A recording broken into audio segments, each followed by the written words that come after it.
Morning, good evening, friends. Rahul Sharma from Chicago, Vedic practitioner.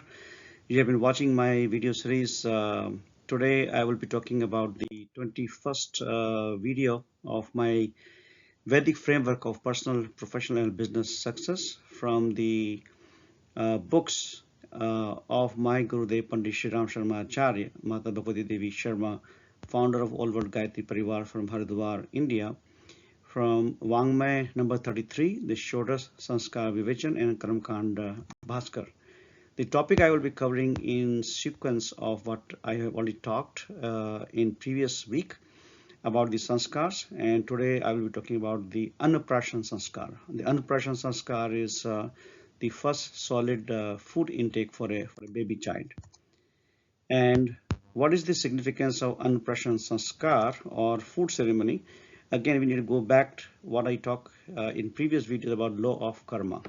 You want your child to be happy throughout his life, and you all want to be happy with along with your baby.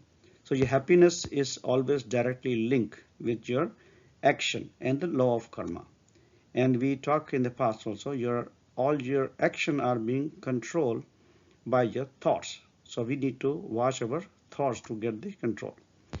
And we talk about three types of body: the physical body, what you see, what the baby is born with, and then right now baby doesn't have any of his or her thoughts yet. We call that as a astral body. Same thing, the baby doesn't have any emotions right now, and as the baby will grow and get the feelings from the family member and the love, admiration, we call it the causal body. But let's focus on your astral body, your thought, because that's very important to control your action, and action will control your happiness and the result as per the law of karma. So the Annprashan Sanskar is the reason why we do that, because there is a saying in Vedic culture, Jaisa khai an, vaisa bane man. What does it mean? That the type of food intake you are going to have, your thoughts are going to form as per that. Who's cooking that food? What kind of thoughts were going in their mind at that time? Were they in anger? Were they really frustrated? Were they really irritated? All those feelings make a lot of impact on the food. Now, baby who is just born, he or she has no idea. So this is the foundation. This sanskar or this ceremony is a foundation for reminder to the parents and other people that we need to constantly teach this thing to baby as baby is growing. And that's the reason of the Annprashan Sanskar. It's not a one-day ceremony. It is a ongoing ceremony every day. As you are going to feed your baby, that you need to be very calm, very happy, and with that feeling you feed him or her, so that her thoughts formation are also very nice and peaceful. So that is the significance of that.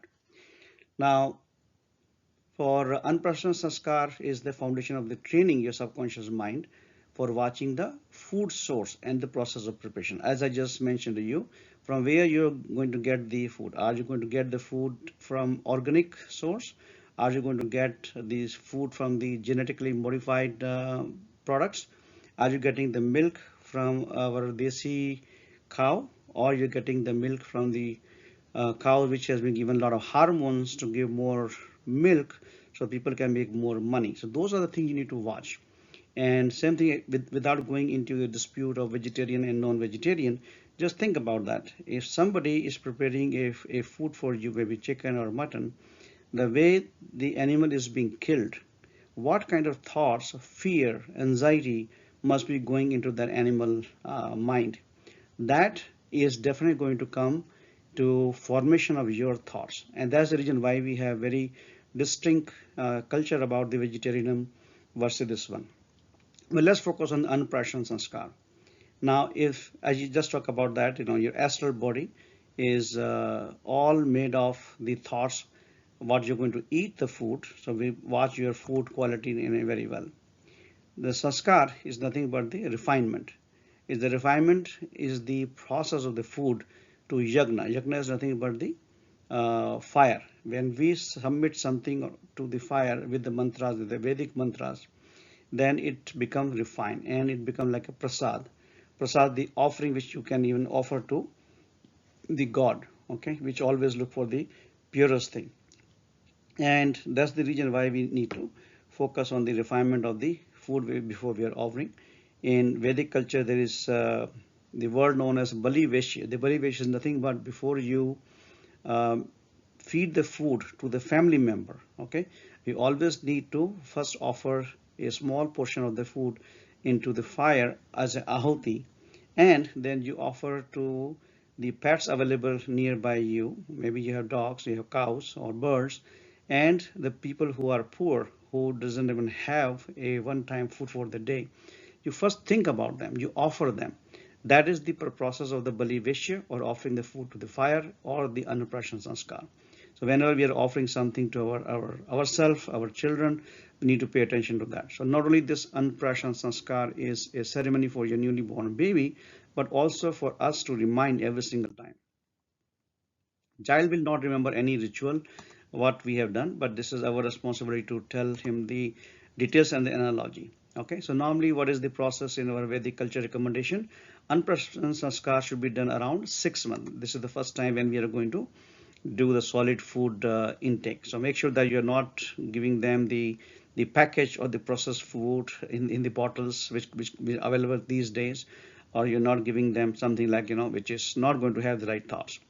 Now there are various rituals during this process, so I'm going to explain the meaning of those. Okay, ritual is not important unless you understand the meaning behind it.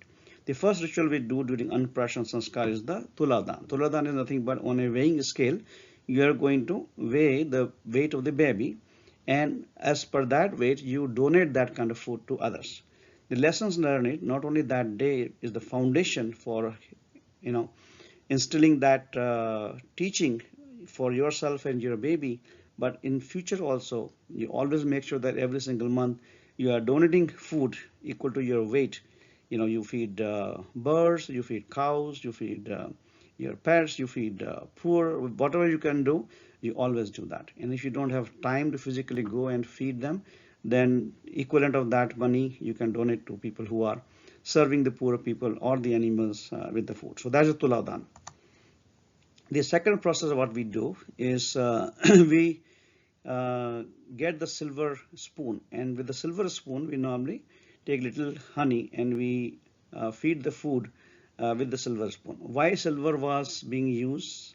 Because silver has a metal. The metal has a positive ion, and it is proven even by science.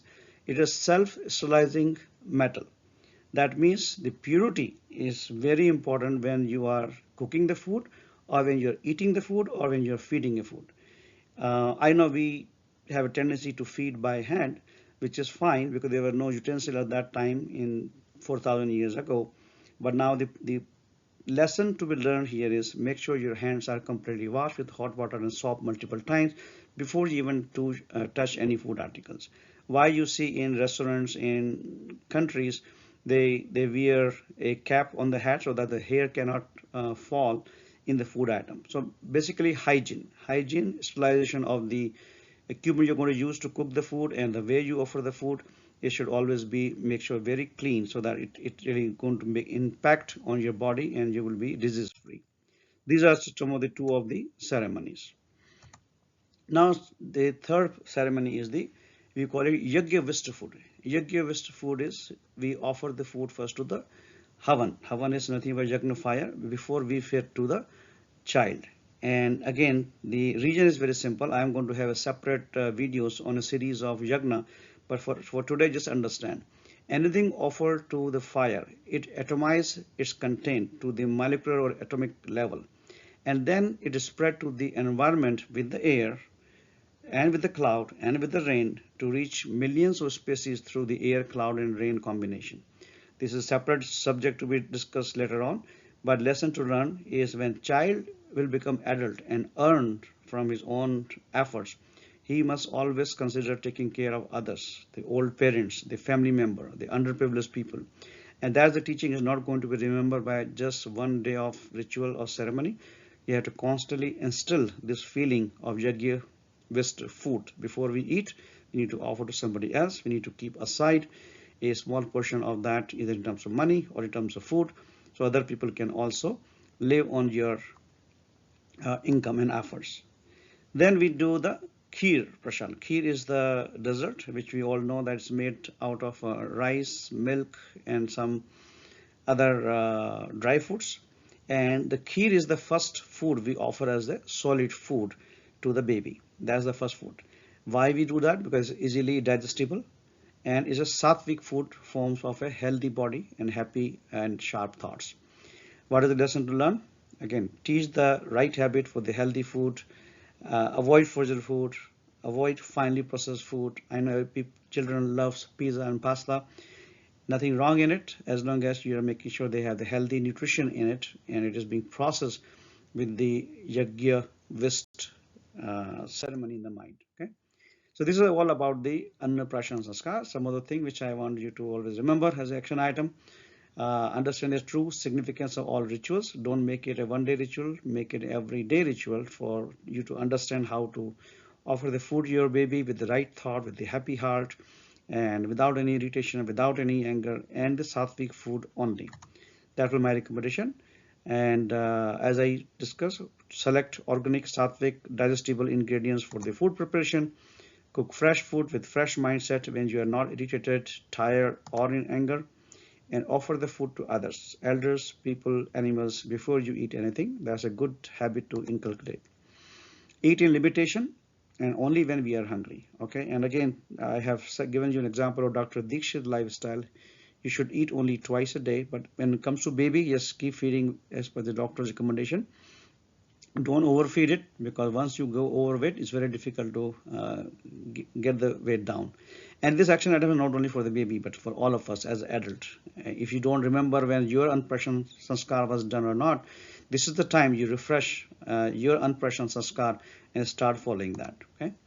And then if you really want to learn about more about vegetarian and vegan book, this is a book I will recommend you to read that and learn more about it. And it's a pleasure talking to you again. I will highly encourage to everyone to become a Vedic practitioner, learn, adopt, and practice the secrets of our Vedic culture. Always stay successful and happy and help others making this world a heaven.